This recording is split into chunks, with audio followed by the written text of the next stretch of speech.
Alam nyo, hindi lang makapagsalita ang ating mga pulis at sundalo, merong epekto sa kanila yan.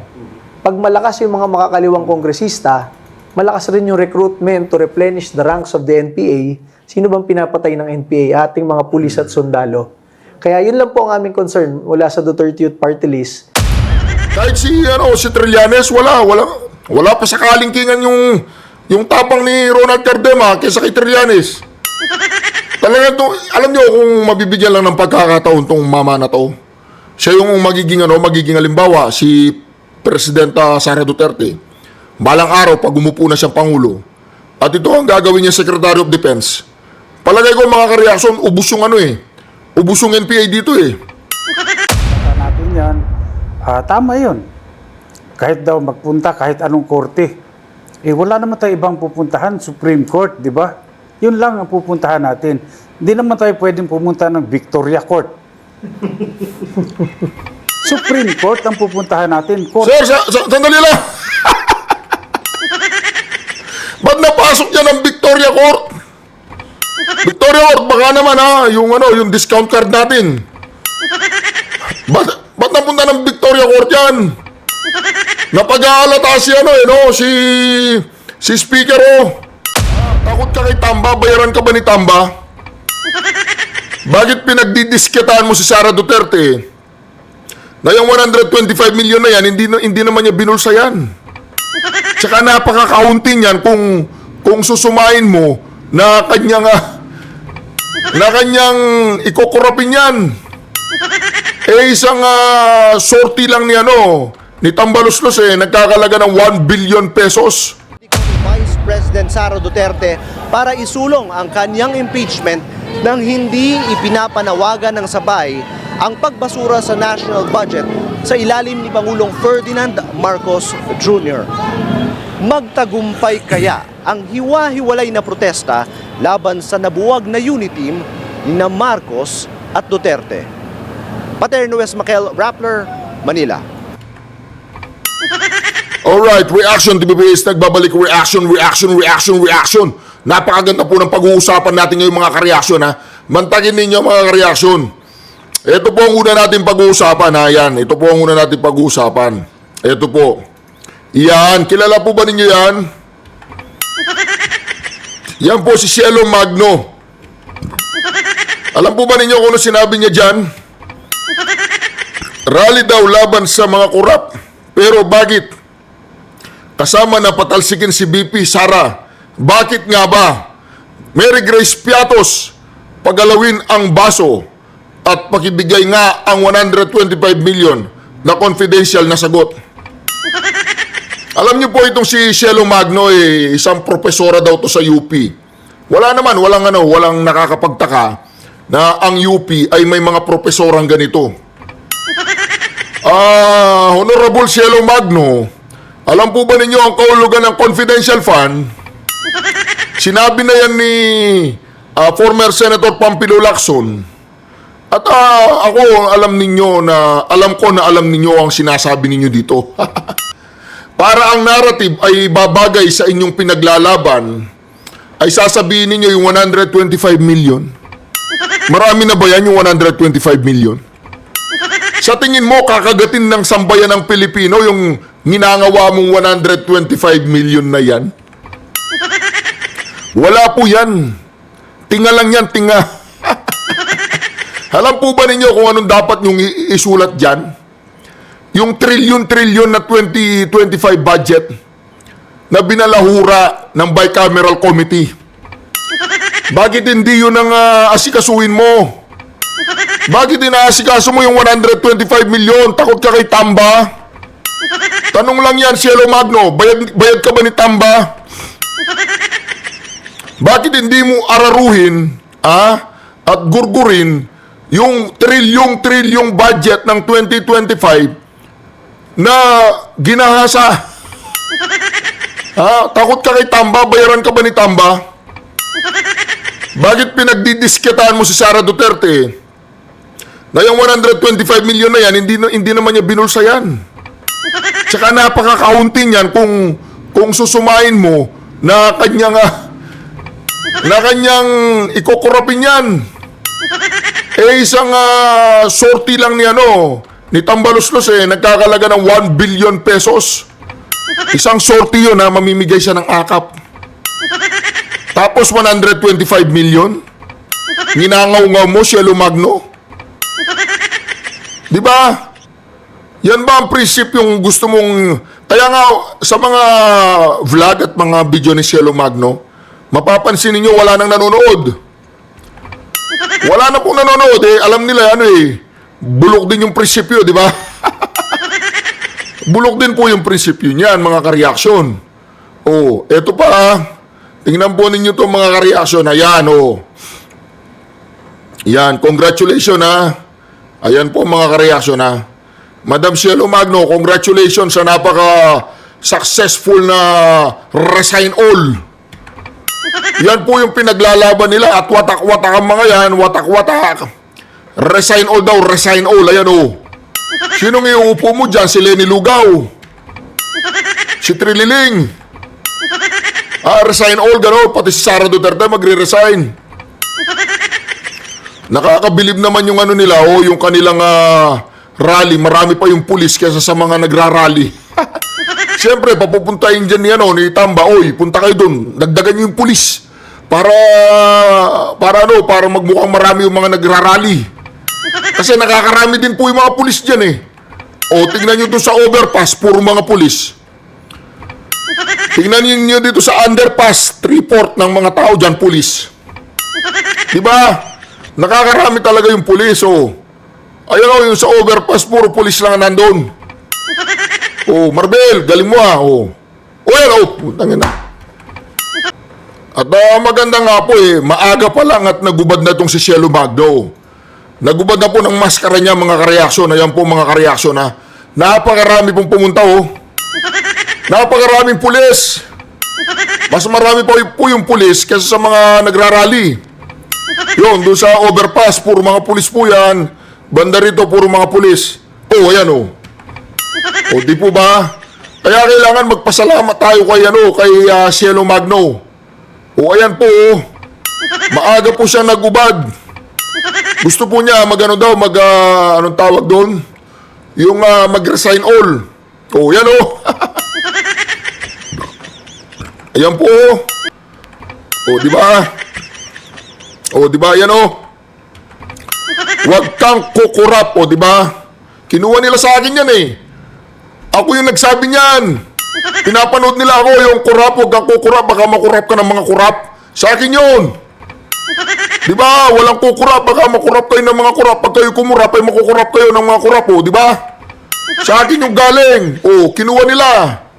Di ba? Sige, sa inyo na yan, yung huwag kang kukurap. Original po yan ayan di ba? Huwag kang kukurap daw.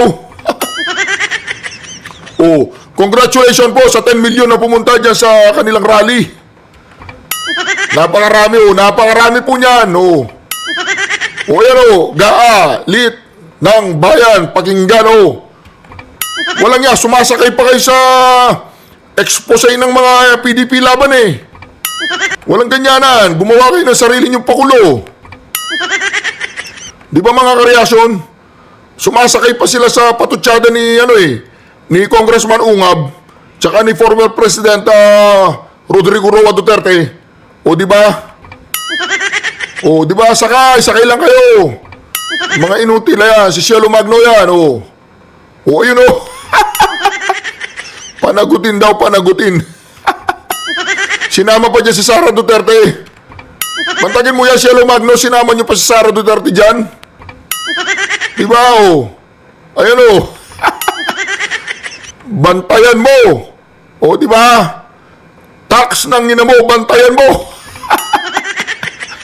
Diba? Pasikat din to Dati itong iboboto ko sana to Tumatakbo senador yan.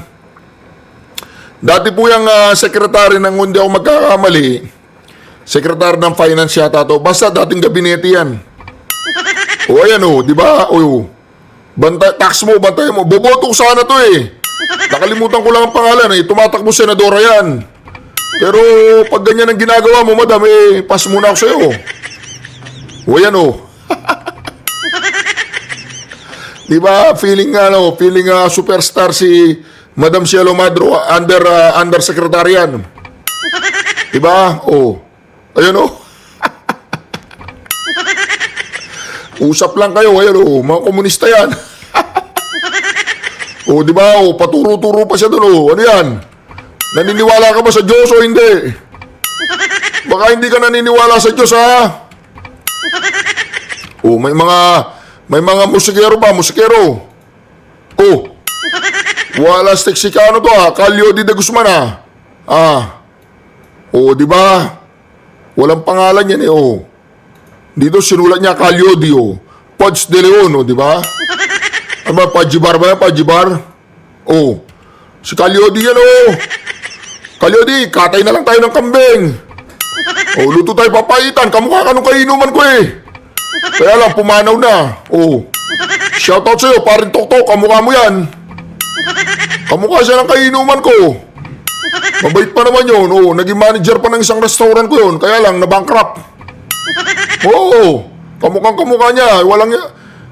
Kahit na nasa langit ng kaluluwa ni parin Toktok, sinashoutout ko siya. Kasi siya po yung nag-manage doon sa restaurant kong isa. Eh, walang inatupag kundi yung mga serbadora. Ayun, bankrupt. Oh. Ayan oh. Oh, tingnan po ninyo yung mga reaction.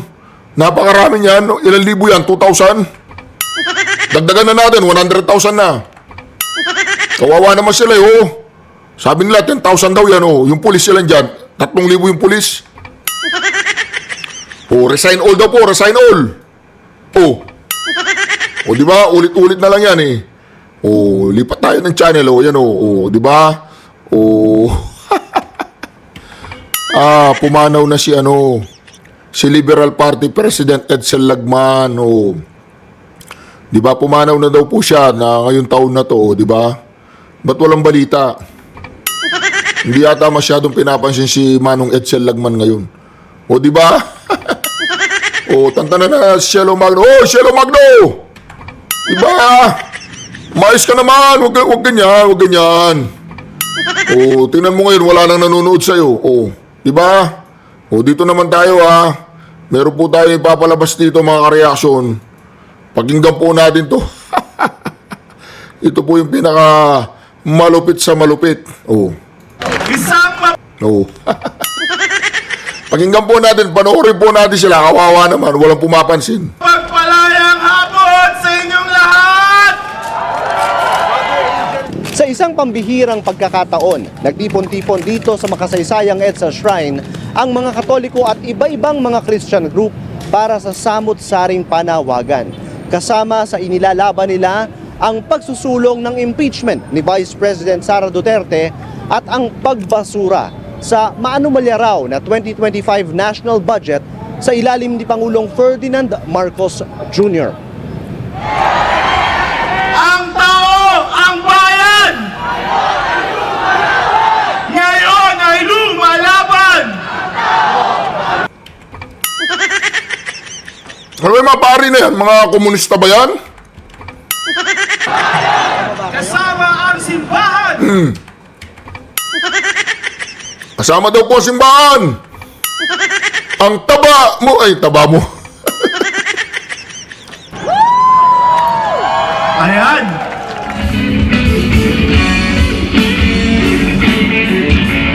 Nakausap natin ang ilang religious personalities sa rally na ito. Kabilang na si Sister Jo Borromeo, isang 81-year-old na veterano ng 1986 People Power Revolution dito sa EDSA. So Sister, bakit kayo nandito ngayon? Well, more than ever, there is a call really for good governance, no? Masyadong brazen ang corruption at the moment, no? So, this mobilization, this movement is sponsored by the clergy, no? Good for good governance. So, pag may mga ganitong kilusan, I feel I have to be around because it is my way of making a stand. I always stand on the side of truth. And at this time, Madam, mawalang galang na po, ma'am. Ipo-pass forward ko lang po, ma'am. Dito muna. Dalawa yung bishop namin kanina dyan sa... Ayan, oh. Mga kareaksyon, wala po kong pasensya para panoorin sila, yun, oh. Dito po mga kareaksyon, makikita po natin si Cielo Magno. Ay, salamat naman, madam, ha. Salamat po sa maaga ninyong pag-uubad. Hindi yung naghubad kayo, yung hubad, inubaran ninyo, maskara ninyo. Na kayo pala ay kampon ng Kadilawan. Kampon ng Kadilawan. Ito po. Nare-realize nung kumbaga in layman's term, natanggalan po kami ng allocation. And sa amin, sa Duterte Youth Party List, okay lang yon. Kasi ang pinaglalaban naman namin, kung anong pinaglalaban ng Pangulong Duterte, sa kriminalidad, sa mga drogista, at sa NPA na terorista. Kaya suportahan po natin ang ating mga sinasabi ng ating mga house leaders dito dahil kung meron pong makakapansin ng mga irregularities ngayon, silang dalawa po yun. Naging House Speaker po natin, Congressman Bebot Alvarez, and House Appropriations Chairman, Kong Sid Ungab po. Thank you very much, sir. Balikan ko lang yung, I think it's very disheartening to know, no, na I think you're one of the few party list there na talagang lumalaban sa yung illegal recruitment ng mga kabataan na sumali sa mga makakaliwang grupo, and now isa kayo sa maging biktima or na zero ang budget. Sir, tanong ko lang, how will this affect now your programs and initiatives? Having no budget at all, how can the office function? Wala naman po. Tayo naman talaga sanay na talaga nakatutok sa pakikipag-away dito sa mga makakaliwang grupo. Alam nyo, noong panahon ni Pangulong Duterte, pag upo niya, ang NPA ay 89 guerrilla fronts. May batalyon pa, may mga balangay at pulutong. Sa Kongreso, 8 silang kongresista na makakaliwa. Nung midterm ni Pangulong Duterte, yung 8 naging 6 na lang. Nung paalis na si Pangulong Duterte, 2022, yung 8 na naging 6 ay naging 3 na lang. Tapos yung guerrilla fronts ng NPA, mula 89, naging 13 na lang. Naubos yung batalyon at mga balangay ng NPA. Napakalaking tulong nito para sa ating mga pulis at sundalo. Talagang nawala yung mga teroristang NPA, naturog sila. Kaya nga po, ang kinakakaba ko, actually hindi yung pagkawala ng budget sa Duterte Youth Party List . Kasi nakikita kong very active ngayon yung mga makakaliwang kongresista. Baka sa kanila pala napunta yung ibang malalaking budget. Nag-file pa sila ng impeachment complaint laban kay Vice President Sara Duterte. First time ko makita na nag-reunion yung mga 12 dating makakaliwang kongresista and incumbent. So baka sila yung nabigyan ng malaking budget. And alam nyo, hindi lang makapagsalita ang ating mga pulis at sundalo, merong epekto sa kanila yan. Pag malakas yung mga makakaliwang kongresista, malakas rin yung recruitment to replenish the ranks of the NPA. Sino bang pinapatay ng NPA? Ating mga pulis at sundalo. Kaya yun lang po ang aming concern mula sa Duterte Youth Party List na parang naubos ni Pangulong Duterte ang ating mga NPA terrorists. Talagang from 89 units, naging 13 na lang, ngayon pipito na lang. Baka ngayon pa lumakas uli. Kaysa maubos sila ngayon 2025, baka napupunduhan sila. So dapat po yan ang pagtulungan natin ngayong eleksyon na ito, talagang maging mapagmatsyag po tayo sa ating mga iboboto ngayong midterm na ito. Alam niyo, bilib na bilib po ako sa congressman ba to? Itong tao na to, isang aktivista laban sa komunista. Alam mo, sir, kung makikita kita, ililibre kita, oo. Okay lang ba sa'yo, Paris, only rice, pwede na yun, di ba? Ililibre kita, sir. Pag nakita kita, ililibre kita. Tapos i-interviewin kita, oo. Tatanong ko sa'yo kung ano yung kinakain mo araw-araw. Ba't ganyan ka katapang, sir? Hindi, matapang po siya mga kareaksyon Alam po ninyo, ang sinasagupa ng tao na to ay may mga baril. Mga NPA. Walang baril yan Ang tangan-tangan po ng tao na yan, prinsipyo lang. Oh, di po ba? Si Honorable Cardema yan Oh, antindi po tangan-tangan mo, prinsipyo. Laban ka sa pagre-recruit ng mga kabataan. Tapos yung mga sinasagupa mo, may mga armas. Di ba? Ganyan po nirerespeto ko yan si Honorable Ronald Cardema. Isang snappy salute sa iyo, sir. Di ba, madalang lang ang taong ganyan. Kahit si Trillanes, wala pa sa kalingkingan yung tapang ni Ronald Cardema kaysa kay Trillanes. Talaga to, alam niyo kung mabibigyan lang ng pagkakataon tong mama na to. Siya yung magiging halimbawa si Presidenta Sara Duterte. Balang araw pag umupo na siyang pangulo. At ito ang gagawin niya Secretary of Defense. Palagay ko mga kareaksyon, ubus yung ubus yung NPA dito eh. Hindi, totoo lang. Iba yung niya, iba yung banat niya, iba yung determinasyon niya. Tinataya niya yung buhay niya para sa mga kabataan. Kaya kung ako sa inyo mga kabataan, magpapaprint ako ng t-shirt. Tapos ipapaprint ko yung mukha ni Cardema. Parang si Guevara, parang si anong pangalan nun? Yung Espanyol. Yun. Yung Guevara, yung komunista din yun eh. Pero ang pagkakaiba, itong si Ronald Cardema, siya, anti-communist siya. Pwede ba nating pagawa ng t-shirt yan? Parang kamukha nun yung Guevara, yung Espanyol. Di ba? Kaya mga reaksyon, kung magkakaroon lang ako ng pagkakataong mamimit ko si Ronald Cardema, Brad, ililibre kita ng pares, only rice. Okay, hindi ka naman maselan Huwag ka naman maselan. Yun lang kaya ko eh. Saka na yung lobster, tsaka yung unlimited steak, tsaka na yun. Unlimited rice muna tayo sa pares. Okay.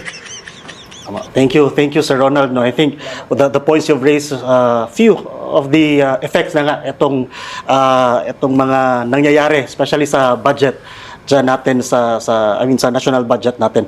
Balikan ko lang Kong Sid and Kong Bebot itong sa petition na final natin sa Supreme Court, Kong Sid. I think the question right now of the ordinary Filipinos, napasa na doon sa Supreme Court, ano ang ina-expect natin sa part ng siguro sa Supreme Court na next step or even sa mga concerned agencies na maaaring ma-involve, the DOJ, the all other agencies na magiging apektado sa petition na to? Well, sa akin, ako ay naniniwala pa rin na yung sistema dito sa ating bansa ay gumagana. Lalong-lalo na yung meron tayong judiciary, gumagana siya. At hindi sabihin natin na kagaya ng ibang mga ahensya na natatakot. Takot dahil alam naman kung balikan ka nung administrasyon, mahirap din. Kaya nga dito, gusto ko rin magpasalamat kay Congressman Sid Ungab dahil ilan lang sa mga kongresista ngayon na tumatayo talaga. Dahil standing up is the most inconvenient position para tumayo ka laban sa administrasyon. Pero hindi naman po pwedeng basta umupo na lang tayo kahit nakita na natin na talagang talamak yung katiwalian, garapalan talaga yung korupsyon. Lalong-lalo na sa House of Representatives. Matindi talaga. Thank you, Kong Bebot. Congressman Sid. Well, I am hoping that the Supreme Court will act on this as Congressman, former Speaker Bebot had said. We have very high trust in the judiciary. At saka wala na tayong pwedeng pupuntahan kasi napirmahan na yung budget eh. That's the only last recourse we could do to seek adjudication from the Supreme Court para mapag-aralan nila yung mga facts and figures na i-present natin. Congressman Sid, since we have a lawyer here also, Congressman Bebot, ito kasi ang tanong ngayon ng taong bayan, ito na ngang na-file nga itong petition, pagka ba eventually ma-declare na null and void, maapektuhan po ba ang pagtakbo ng gobyerno? Palagay ko hindi kasi magkakaroon ng reenacted budget. Sa reenacted budget, siyempre ang priority doon yung MOOE, kung paano mag-operate yung gobyerno. Yung sinasabi po ni mga kareaksyon, yung sinasabi ni Bongbong Marcos, paano yun? Siya shutdown doon niya eh. Oo, di ba? Sabi niya, shutdown niya. Ano pong ibig sabihin nun, mga ka-reaction? Ibig sabihin, hindi totoo yun na masya-shutdown yung gobyerno. So, ang mangyayari lang, Congressman, ibabawiin yung budget or ano, Pwedeng hindi i-release ng Okay. DBM. okay. Ngayon, makakapag-antay naman yung mga infrastructure projects. Bale, ang budget kung yung MOOE, Imo yung services, papatuloy. sa taong bayan. Patuloy yan. Ngayon, Congressman, and Sir Ronald, I think this is something na, every concerned Filipino is really look forward to kung anong maging development. Ito po kasi sinabi ni Bobong Marcos. Ito po sinabi ni Bobong Marcos, mga ka-reaction eh. Pakinggan po ninyo Just in case lang, sir, na pumabor, not in favor of the admin, yung decision ng Supreme Court, meron po ba tayong contingency? No. We shut down everything. I guess that's what they want. They want the government to cease working. So yung matuloy yung kanilang mga destabilization na ginagawa. O di ba? Shutdown daw po para matuloy yung mga destabilization na ginagawa po. Di po ba mga ka-reaction? Hindi tama yun. Hindi niya alam yung tinatawag na reenactment budget. Yung MOE na yung previous budget yun munang gagamitin habang wala pang reenacted. O, di ba? Kaya dito mga ka-reaction, nakikita natin na may halong pananakot, may halong takot, may halong kabubuan, may halong pambubudol. Sama-sama na po yun. Oh. Ng petition na to. And I think this will also serve as an inspiration to other Filipinos na gaya nga ng sabi ni Congressman Bebot, who will also stand up and speak up about these irregularities that we've seen. I think pasadahan lang natin some of the statements that were made by sa mga colleagues natin nyo dyan sa House of the Representatives, particularly on the budget and the BICAM. Inamin ni Representative Kimbo na may blankong items sa BICAM report, pero anya, tukoy na ang pondo sa lahat ng items sa budget bago palagdaan ng mga miyembro ng BICAM. But we do acknowledge po that there are blanks na doon sa BICAM report na pinirmahan ng BICAM and ni-ratify ng Senado. Yes, so notwithstanding any typographical errors or any adjustments that are needed as a result of amendments, ay authorize naman po ang technical staff ng both House and Senate to make all of these necessary corrections. Kong and Sir Ronald, the points dun sa statement ni Congressman Kimbo, kinonfirm niya naman na may blanco yung BICAM, and sabi niya, the technical staff were authorized by both houses to make the necessary corrections. And tukoy na ang budget sa blank items before lagdaan ng BICAM, at importante daw, kompleto at walang blanco ang enrolled bill. Your comment on that, Kong? Unang-una, magpapasalamat ako at gi-admit niya na totoong merong blank item sa BICAM committee report. Sinabi niya yon. While yung iba niyang kasama doon sa BICAM really denied, no? I can count on 4 na nagsabing walang 3 or 4 na walang blanco. But you heard it from her, sinabi niya may mga blanco. At sinabi niya na may predetermined amount. Okay, ang sagot ko yan, kung may determined amount, bakit hindi niyo sinulat sa blanco? Bakit blanco pa rin? At saka yung sinabi niya, technical staff are authorized to make the necessary corrections. Kung titingnan mo yung omnibus motion, and I think she signed that omnibus motion. Omnibus motion is very clear that the technical staff are allowed to make corrections in cases of grammatical, typographical, and printing errors. Yung pag-fill up nung blank item, that is not anymore grammatical or typographical. You are practically putting a substantial amount in what could have been zero or blank. Kung blank yung BICAM report mo, tama yung sabi ni Speaker Bibot na pagdating mo sa enrolled bill, blank din yan. Kasi you have to faithfully comply or copy with what is written there. sa ratified version ng House. So, maganda ngayon at sinabi nila at sinang-ayunan yung sinabi na may blanco nga sa BICAM. Pero mali yung sinabi na ministerial corrections. That can never be because the technical staff are only authorized to make typographical, grammatical, and printing errors. Correct. Thank you, Congressman Sid. Congressman Alvarez. Oh, narinig mo yun. Ay, pagkitawag nga tawagan ko lang ha, tawagan ko. Sandali lang po. Si Kimbo.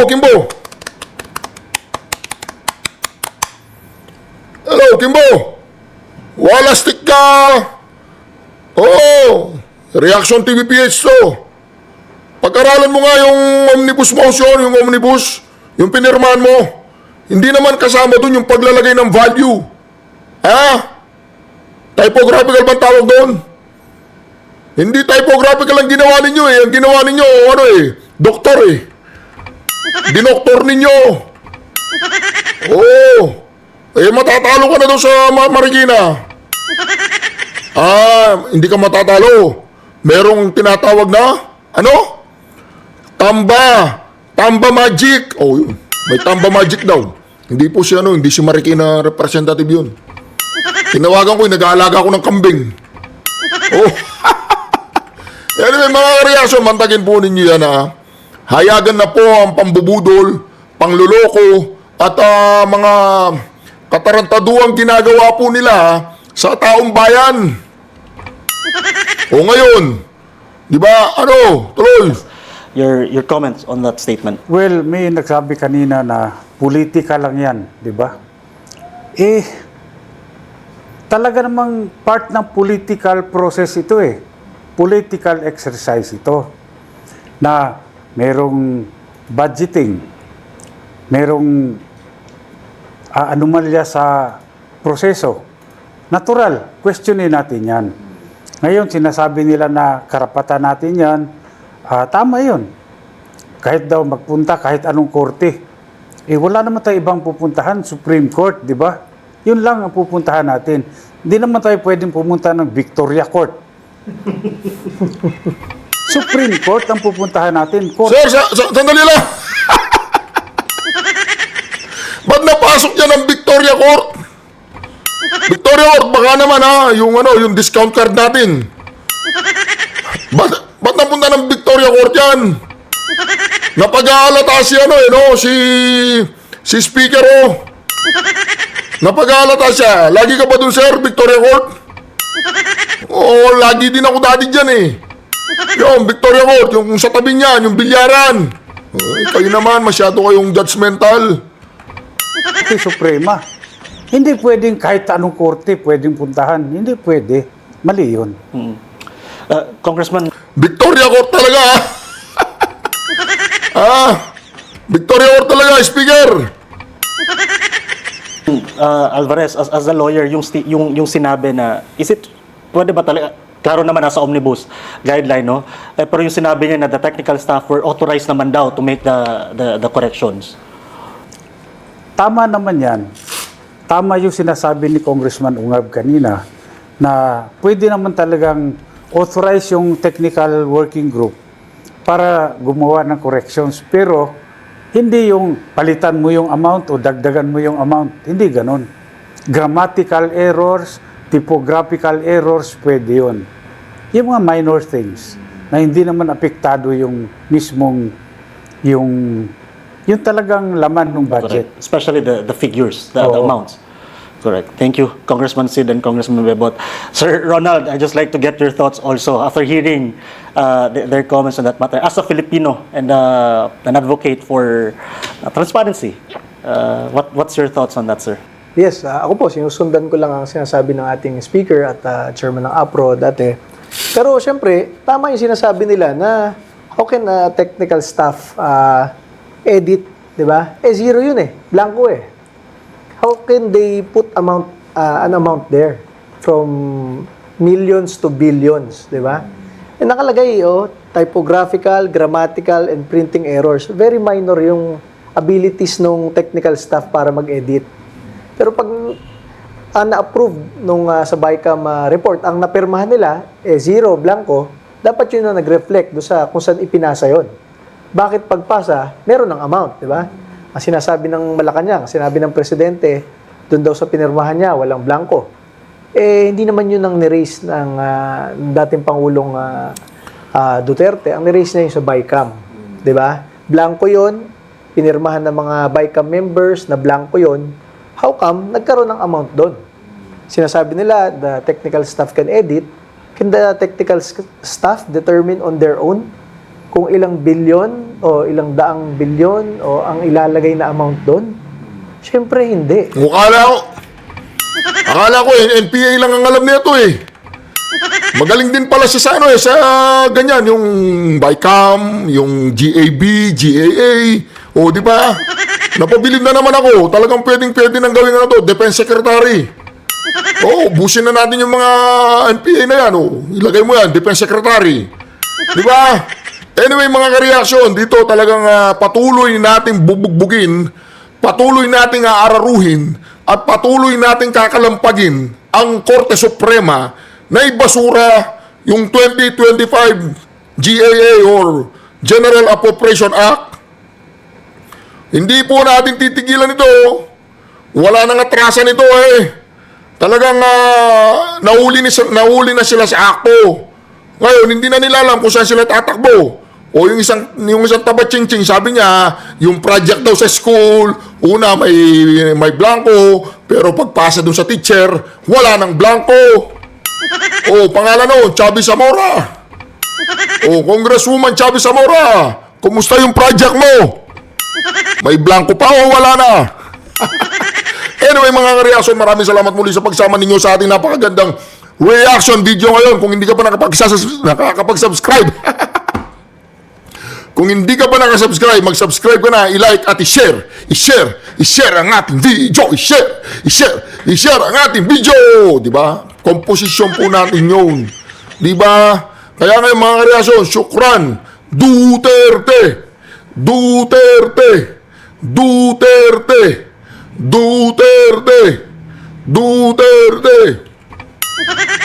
Wala hindi na tayong maloloko ng mga yan.